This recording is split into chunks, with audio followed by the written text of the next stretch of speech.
There are a lot of swords in Haze piece, and today I will be ranking them in a tier list. And while I'm ranking them, I will also showcase all of them along the way. So sit back, relax, and let's get right into it. Okay, first of all we have the Katana sword, and I will be ranking this in the usable tier. Even though Katana is the most easiest sword to get in this game, it is still actually quite decent. The moves are pretty good, but the damage is actually very low. That is why I'm gonna be ranking this in the usable tier, not any higher. Next we have the Shark Blade, and this one is gonna be ranked in the bad tier. The first move is pretty big and deals very low damage, and the second move is basically a bigger version of that. So this sword is basically useless. So I wouldn't really recommend using this sword in farming or even in fighting people. Moving on into the two sword style, this sword has two different versions, so I'm just gonna be ranking both of them at the same time because you will eventually awaken to the version 2. And trust me when I say this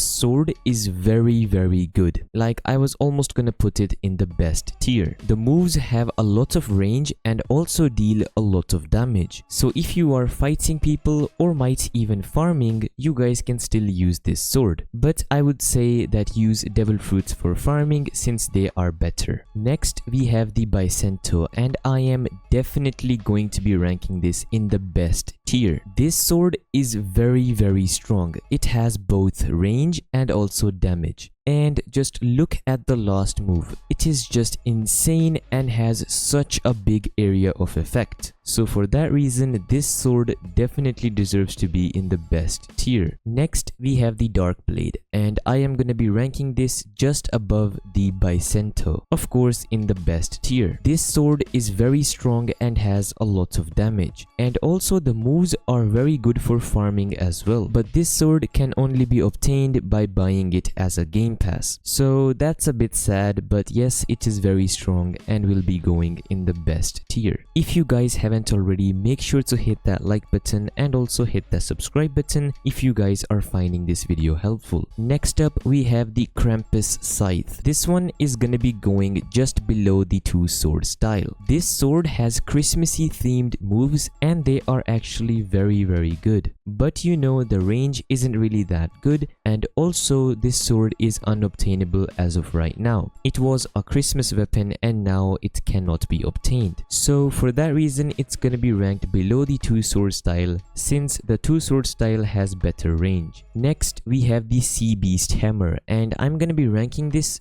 just below the Dark Blade. Basically the Sea Beast Hammer and the Bicento are very similar, and I would say that they are both equal in power. The first move is actually pretty decent, and if we talk about the second one, it has a lot of range, which is very useful in this game. But of course we are not using swords for farming, we are using them for PvP, and I think the Sea Beast Hammer is a pretty decent sword for PvP. Next up we have the Pipe, and this one is actually gonna be going in the usable tier, but it's gonna be going above the Katana. The first move is actually pretty good since it has a lot of range, and while the second one deals a lot of damage, the thing is that people can easily get out of the way and not take a single hit. So for that reason, this second move is basically useless if you are using it to fight. And also if you guys are using the Flame Devil Fruit, you guys will make your pipe look like this, which is actually pretty cool. So I guess I'm gonna be ranking this in the usable tier. It can be good if you know how to use it, but yeah, I wouldn't really recommend you guys to use it. Next we have the Soul Cane, and this one is definitely gonna be going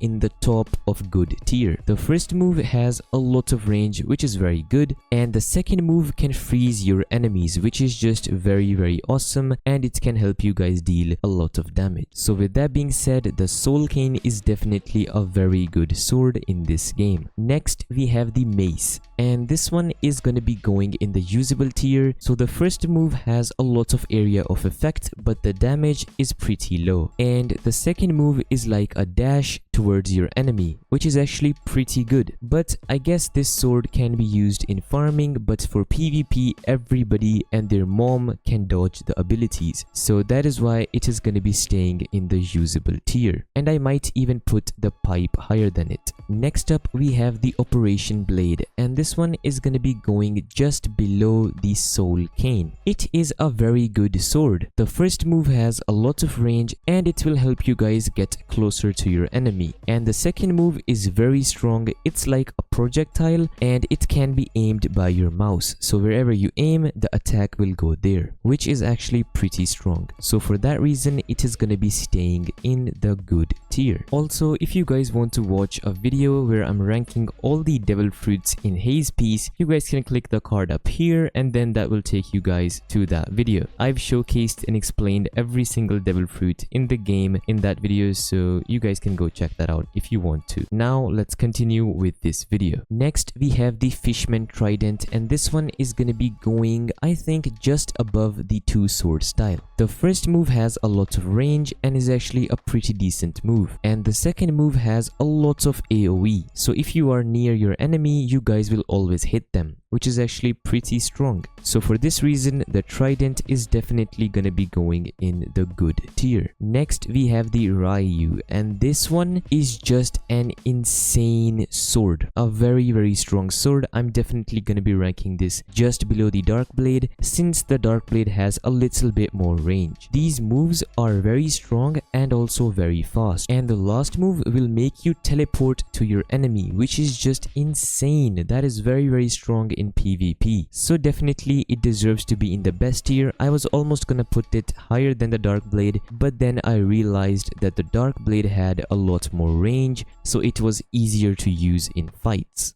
But you know, it's actually a very solid sword. Next we have the Shoesui, and this is basically like the Ryu sword but a little bit more slow. Anyways, these are the moves. Look at the first move, which is pretty sick, and the second move is very strong. You can teleport to your enemies. Overall, I think the Shoesui and the Ryu sword both are very strong, and they are almost equal in power, but I prefer using the Ryu sword over the Shoesui sword, but I guess that is up to you guys. And lastly we have the Golden Staff, also known as the pole. This one is gonna be going in the best tier, and I'm gonna be ranking this lower than the Shoesui sword but higher than the Sea Beast hammer. The first move is actually very good. It has a lot of range, and wherever you aim your mouse the attack will follow that. And the second move is also pretty strong. You guys can aim wherever you want and the attack will go towards that area, and the damage of this sword is actually pretty good as well. And lastly, if you have the Thunder Fruit, your pole will have this lightning effect, which is actually pretty cool. So with that being said, that is the final tier list, and make sure to comment down below which is your favorite sword in Haze piece.